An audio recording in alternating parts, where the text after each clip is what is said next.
Yay! Yay! Oh, frickin' yay. Seattle. Beautiful city.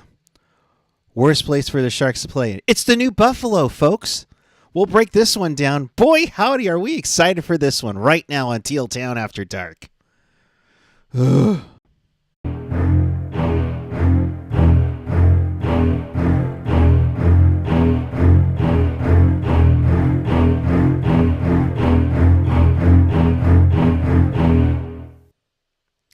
Good evening, everyone. It's Thanksgiving, excuse me, American Thanksgiving Eve. Don't want to offend any Canadians out there. November 22nd, 2023, the San Jose Sharks decided not to give a shit and lose to the Seattle Kraken 7-1. Welcome to Teal Town After Dark. This is your live interactive Sharks post-game. We do this after every game because we give a damn, unlike the Sharks tonight. So if you want to be part of the show, chat with us and fellow Sharks fans all over the world in Sharks territory on the YouTube page or the app. Follow us on the social. Find everything at tealtownusa.com. If you want to support the show, you can hit us up in the super chat on YouTube or hit us up at Teal Town USA on the Venmo machine. Well, this ought to be fun. Hello, Jules. Hello, Ian.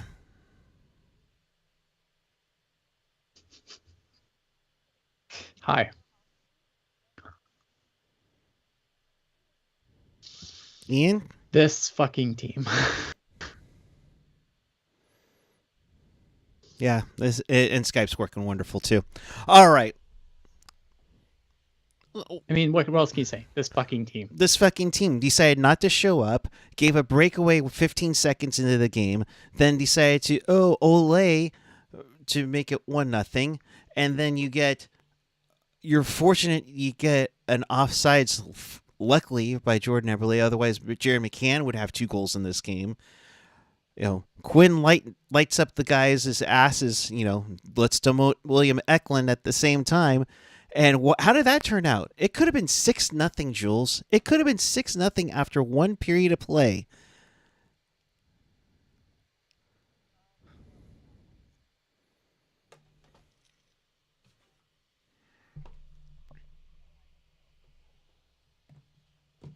Look, anytime you have the opportunity to dress as many defensemen as humanly possible, you have to do it. Obviously, and we say that, right? Because this is a team that had 8 defensemen in the lineup tonight. 8. And apparently none of them can play defense. I mean, none of the forwards can either. So to their credit, it wasn't just the defenseman who sucked. It was kind of everyone who sucked. Overall, I mean, we're putting by just getting this far into the show, we put more effort into our show than the Sharks put into their game tonight. It was an embarrassing loss. And you don't want to see losses like this. Again, right? We say this every fucking show, but it's we understand there's going to be losses, right? In fact, losses are good, right. But I don't want to feel like I wasted my time. And tonight I wasted my time. Yep. Absolutely. And it didn't seem like there was any passion. Didn't seem like they gave a damn. They were like, oh, let's just get through this game and let's get back to our Thanksgiving feast. Yeah. I mean, and Crafty Koala makes. I thought maybe, I'm Canadian. It's just a fucking week up here. I know. I was confused. There was no games yesterday. I thought maybe the turkey was yesterday and the Sharks just were turkey hungover today. Sure. Maybe that's is that what happened? You're American. You tell me what's going on. Oh, grocery stores are ridiculous. I have people yelling at me, "Where's my sage? Where's the time?" But was Thanksgiving yesterday? Is my question. No, of course not. No. Wow. See, I don't know. Yeah. Crafty Koala trying to bring out the positivity at that point. I was hoping to see another 10-0 game. Yep. Yeah. Just fun here. Jules, are you still with us? I can hear you, but apparently no one else can. Yeah. I don't know what's going on. Yeah. Don't know. So after 20, just a disastrous period where it could have been 6. It was only 4. that's good. I guess if you're a Kraken fan, we'll talk about more of the Kraken, throughout the night. Um, but then the second period happened. Good news is that the Sharks did play better defense. Oh And yes, I mean actually, so says the so I was told on the broadcast that actually the Sharks not getting any offense in that period, only having one shot on goal, was due to their commitment to team defense. It wasn't that they were just bad. No, it was good team defense. How many goals did they allow in the second again? one. Oh, well, there you go. I mean that one, I guess, is a victory when you look at the other periods of hockey played. But commitment to team defense, no shots on goal, just playing D, just practicing D, like it's a practice, like it's a game of shimmy. I don't know, man. I just, but also when you get quadrupled out of shots, and granted, 4-1, it says a bunch of things, but you let one of those go in. Yeah. Puppy. Yep. So chat, let us know if you can hear Jules. We can hear her on our end, but if not, then we'll have to make some adjustments on the fly.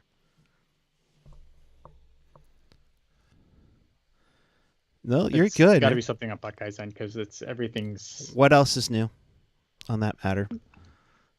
So. Well, I'm just saying, if I can hear, you can hear. I mean, I know. Be a problem. It's got to be a. It's or coming through eCam. It's got to be an eCam thing. Yeah. So. I was gonna say OBS, but. Yeah. Hey, it's like the Sharks tonight. It decided to take a crap shoot and everything. David Scanlon with some fire in the chat. Mario Ferraro is 4th in the league in block shots to the guy. Yeah, I have heard. I've seen Mario Ferraro block a bunch of shots, and here's the thing about block shots, and I've said this a few times this year. Yep. Guys who block a ton of shots do so because they can't get the puck out of their zone. But so, I mean, so people are, the broadcast is going to try and pump up. Oh, man, look at he's blocking shots. He's taking them for the team. Oh, what a monster. And the reality is, it's like, if you're blocking shots, it's because the puck's in your zone and you have to block shots. And if you're blocking a lot of shots, well, that's probably not good. Like, that doesn't make you a good defenseman. In fact, obviously putting your body on the line to stop the puck from getting to your goalie is a commendable thing, but if you're constantly doing it and you're leading the league in blocked shots, that's not a good thing. That means you're probably a pretty shit defenseman. At least you're blocking it. I mean, oh, it could be better. Again, I'm not trying to say like, oh no, I'm not trying to say like, oh, what an asshole blocking shots. Like, blocking shots is a commendable thing because blocking shots hurts like fucking hell. But if you're constantly doing it, like, there's a reason you're constantly doing it. Go ahead. I don't think it's like, and it's like, we've seen Mario Ferraro with a million different partners at this point. So, like, what's the common denominator? Yeah. Yeah, and I can hear you. We can hear you. Unfortunately, for some reason, it's like the Sharks. Like the Sharks. Yeah. But it's normally what I do is I just like feed my. I would mute all. I don't know what you can do in eCam, but like if you can mute our like individual feeds and just do your desktop audio, and see if that, and you should be able to hear Jules. That's what I do in OBS when NDI fucks up. Yeah, I only have one mic. I hate to do this on the air. Sorry, folks. I only have one access mic for both of you. One Skype. Oh, you can't like just feed your desktop audio through? No. What the fuck? I mean, there's probably a way, but how it's set up on my end, probably nothing. So, yeah. So that's quite a bummer, and crafty qual. To be honest, I have no idea. When like we're like we're trying to like troubleshoot eCam and do the show at the same time, which is awesome. Yeah. Denver Doyle with the super chat, 199. Real talk. SJ go all in on McDavid in 26-27 off season. Man, that would be nice. Hopefully they won't be alone. If that's where it goes, I mean, they will not be alone. Yeah. Chris, JWS, our good friend. This reminds me when Google Hangouts became unstable and it was a crapshoot of who could hear who on a given night. Memories. The way we used to do this show. I mean, I don't know if it's better now, but like we just, I mean, we used to do the show as like effortlessly as humanly possible, kind of like the Sharks played tonight. Honestly, third period, the Sharks would get off the schneid despite Tolvanen's 2 goals in the period. That made it a guy that they got for free, by the way. Just a reminder on how dumb NHL GMs can be. Like a bunch of guys could have had this before, and it's fine, whatever. Yep. So that made it 7-1. That was the final. This game made you miss Martin Jones a little bit, or not, because you got the play of Martin Jones when he was finishing up as a Shark. So,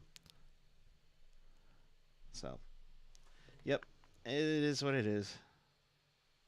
So, Jules, you still with us? We'll give it one more shot. It's probably my fault as usual. Yeah.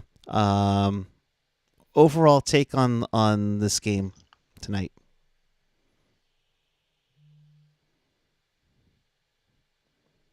Okay, maybe you can't hear me. Oh boy. All right. I'm assuming you can't hear me at all. No. Oh no. We can hear you. We can hear you, Jules. But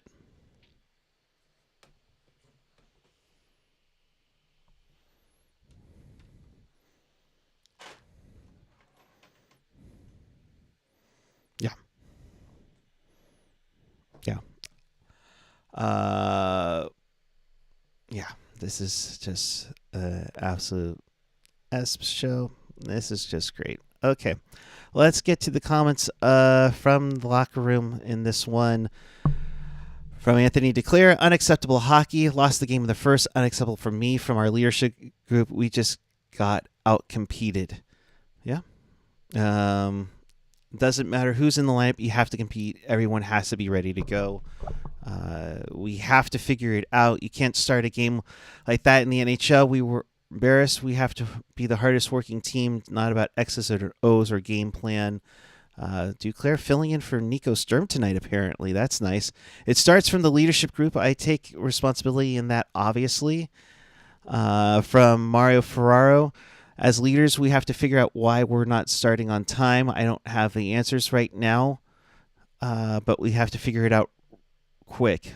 You're already a quarter of the way in. You guys should have figured this out a while ago, to be quite honest. The true colors come out in tough situations. We have to battle back and prove the kind of people that we are. Come out stronger. Tonight was not good enough, obviously. It's a challenge to stay positive in times like this. But we have to be honest. It can't all be positive without constructive criticism. This isn't the Velvet League. It's the NHL. Where's the Velvet Hockey League there? Cool. I didn't know we had the Velvet Hockey League. Yeah. So. Yeah. This is just, yeah. Yeah. Rob Ivan with the $5 super chat. After 19 games, the Sharks are 3-15-1. The 92-93 Sharks were 4-14-1 after 19 games. Yes! We're on a roll, folks. We are on a roll. Yeah. So, moving onward. Mario saying we took a hole in the first that we couldn't get out of. It's on us. We take the blame. We have embarrassing. We weren't ready to play. 2 breakaways in the first 90 seconds. Yep. Our game was trending in the right direction, and this was brutal. Where was it trending in the right direction, Ian? Never. I mean, Like, I mean, they can, like, I don't know, man. Like, I mean, I'm glad that they acknowledged that they didn't show up and they played bad, but it doesn't, I don't know, man. It doesn't skew things. Like, again, like, this is the problem is like, and maybe it's a me problem, man, but like, I just feel like if you're asking, and again, this is a road game and they're not playing in, but I mean, like, if they've had games like this at home too. Like, if you're asking people to invest their money or invest their time, like, I don't know, you have to give them some fucking return on investment. And tonight you didn't get it. Like, tonight was just a brutal game that if I didn't have to do this show, I would have turned off after one period and fucking done something else with my night. And that, again, like, I enjoy doing this, and I'm not saying like, oh, poor me, I have to come on YouTube and swear a bunch of times. Like, it's fine. Like, don't feel sorry for me, but like, I don't know, man. Like, you just want someone to respect your fucking time. And tonight they didn't do that. And I think it's the NHL. It's unacceptable. Like, that's all there is to it. Yep. Quinn meant trending in the right direction going into Seattle as they lost 3-1 to Vancouver. Granted, they've had 3 wins in November. But here's the thing, right? But they played a good game against Vancouver. Yeah, they didn't let 10 goals go in. It doesn't matter. God. They could have let in 100 goals in. Like, the way they played against Vancouver, like, Vancouver's a good game. We talked about this on the show after Vancouver. That was a fun game. Like, I didn't, yeah, they lost, but they were at least, like, they were in it. The game was actually enjoyable to watch. Like, Vancouver, especially after Vancouver crushed them, by one of the 10-goal games. Like, the Vancouver game, like, it's much. I would rather watch 10 of those games than the one I watched tonight.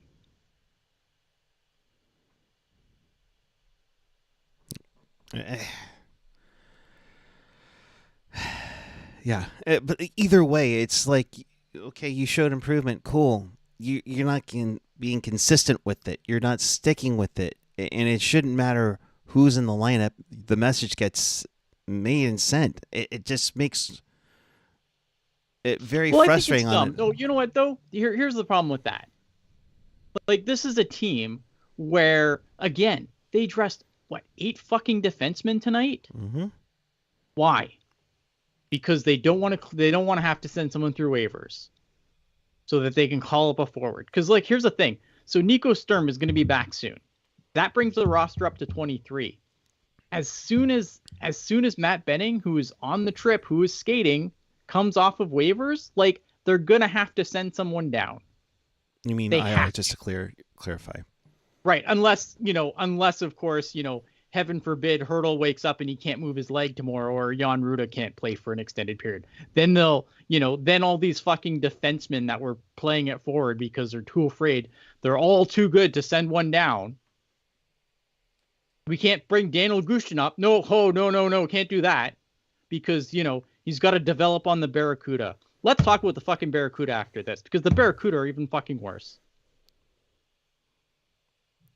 I wasn't trying to get you angry already, dude. Forwards. We can't play forwards at the forward fucking position in the NHL. So yeah, like, I agree. The effort tonight, unacceptable. But I don't know how you're supposed to get offense when you're playing 2 fucking defensemen at the forward positions. Like, you're not setting them up. You're not putting anyone in a even remote way to succeed. Like, that's the fucking reality of it. Yep. So let's talk about the fucking Barracuda. First, from David Quinn, I don't want to hear about frickin' Fragile, okay? This is a frickin' National Hockey League, and you better show up ready to play. I don't care about Fragile. Yeah, he's fucking right. I mean, look at, again, stating the obvious, but he's right. Like, again, it's the NHL. This is the best hockey league in the world. Period. It's not even fucking close. Not even remotely fucking close. Don't come at me with your fucking KHL. KHL's garbage. I love the SHL. It's nowhere near the fucking NHL. The NHL is the best league in the world, and it's supposed to have the best fucking players. You would not know that watching the game tonight. All right. The Barracuda. All right, let's get to. Let me do the intro. Hang on, prep yourself. Let's get to the Barracuda. Ooh, Barracuda.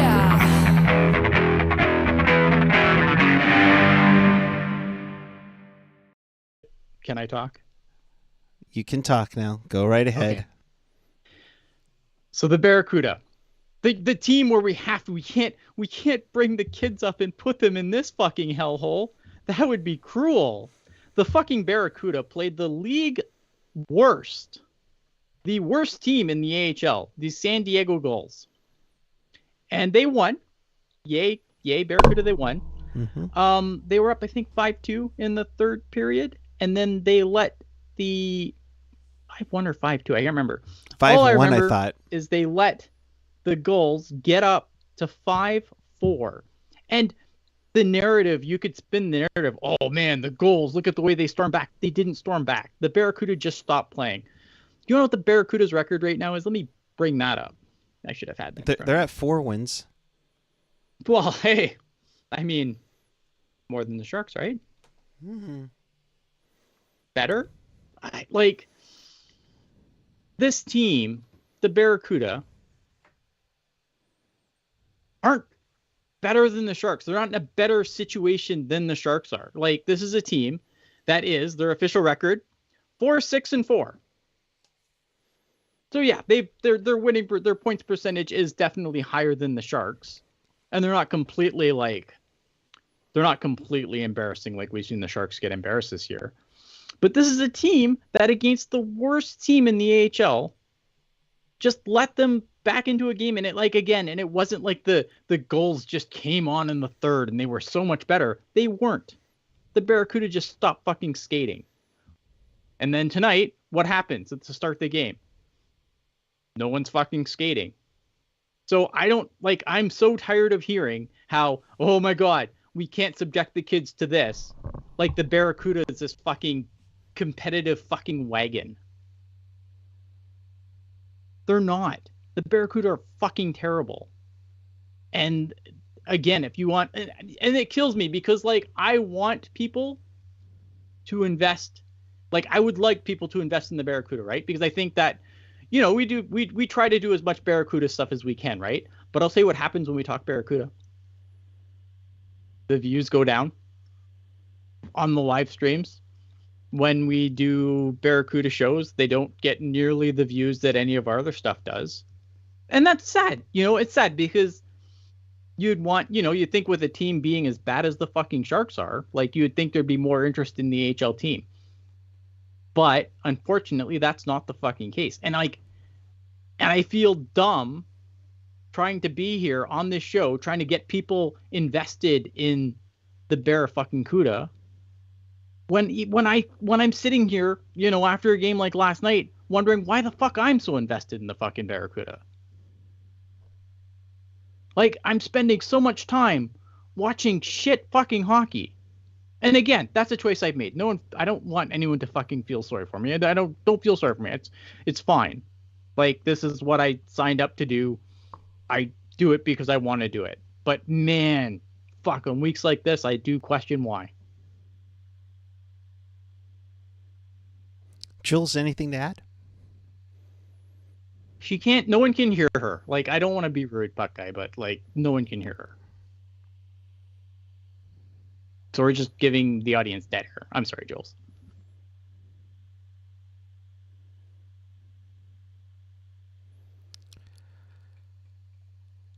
All right. Well, sorry for the technical difficulties. Sorry for all this shit. This is all usually how this goes. My fault. I'll get a rant from everyone. So, Sharks lose 7-1. Cuda win actually 5-4. They did win, but they won in the most painful fucking way possible. Yeah. You know what I mean? You just I keep saying this after every Barracuda win. you want to see them turning. You're hoping that, okay, things are going to finally start clicking. They're going to turn the corner.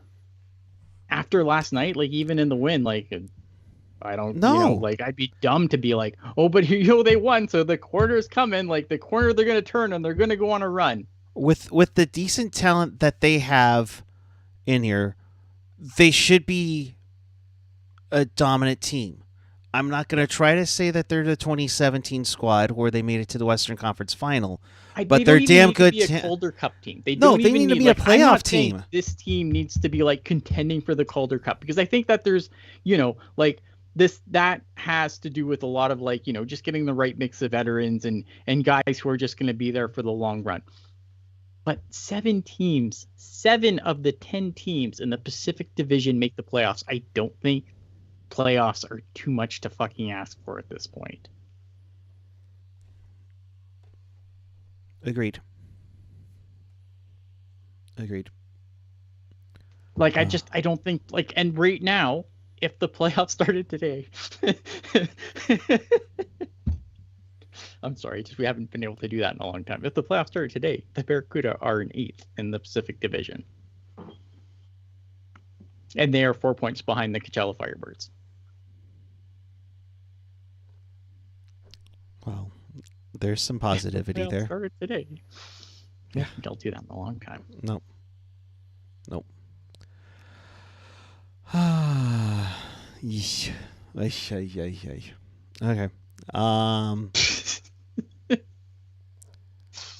We had other segments that we were going to go on with, but you know what? Fuck this. In case you missed anything or you want to watch this again, check us out on tealtownusa.com or your favorite podcatcher. You can find us wherever you get your podcasts. And you can always catch us on YouTube and all that fun stuff. With that, final thoughts? When the too bad is bad, there's nothing. Just go to bed, everyone. All right. Good night, everyone.